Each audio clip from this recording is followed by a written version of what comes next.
Leo tulikuwa tunatembelea sehemu tofauti tofauti kuhakikisha wale walengwa au wale wenye mahitaji tunawafikia kwa wakati, na Mungu amejalia tumefanya hivyo na tumefanikiwa.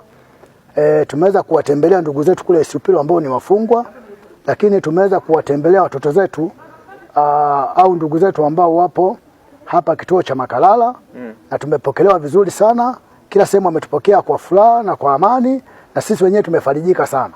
Kwa hiyo tuliandaa vitu kadhaa, lakini vitu ambavyo tumeandaa sukari, tumeandaa majani, tumeandaa sabuni, tumeandaa nguo, tumeandaa viatu kwa ajili ya watoto zetu, lakini tumeandaa matunda, tumeandaa nyanya, tumeandaa vitu vingi sana ambavyo thamani yake ilikuwa kama milioni 2. Lakini vyote tumewakabidhi walengwa na walengwa wenyewe wametupokea vizuri. Kiukweli tuliomba support kwa wadau, lakini mwitikio wa wadau haukuwa mzuri. Kwa hiyo wamefanya wafanyabiashara wenyewe. Okay. Wafanyabiashara wenyewe tumefanya, lakini tumefanya kwa moyo mweupe na kwa moyo mweupe kwa sababu tumeamini kitu ambacho tumekifanya ni thawabu kwa Mwenyezi Mungu. Na Mungu ameliona hilo, na Mungu ameweka wepesi kwenye jambo letu, na limekuwa zuri na limekuwa zuri zaidi. Hili tuseme tu ni mwanzo. Ni mwanzo, lakini tuna mpango zaidi na tumeshaweka mkakati. Kila baada ya miezi 3 tutakuwa tunawatembelea watu wenye mahitaji maalum, yatima, wale watoto zetu ambao kidogo wana mahitaji maalumu, wafungwa sehemu tofauti tofauti. Kwa hiyo hii tumeanza mwanzo, lakini tuna mwendelezo mwingine ambao utaendelea huko mbeleni.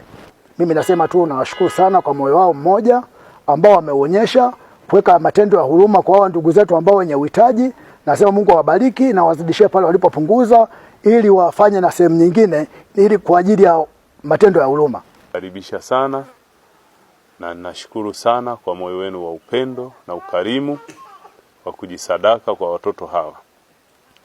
Lakini tumesema nyumba hii inapokea watoto 35. Kwa sasa tunao watoto 16 tunaowalea hapa.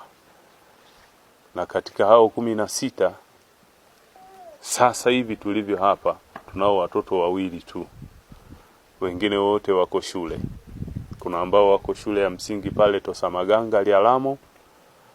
Alafu tunao wengine wako shule ya msingi hapo Kamadolesi. Lialamo tunao watoto 9. Kamadolesi tunao watoto 5. Kwa jumla yao ni 14 wanaosoma na 2 wako hapa nyumbani. Kwa jumla kwa sasa tunao watoto 16 tunaowalea kwenye makao yetu hapa Makalala.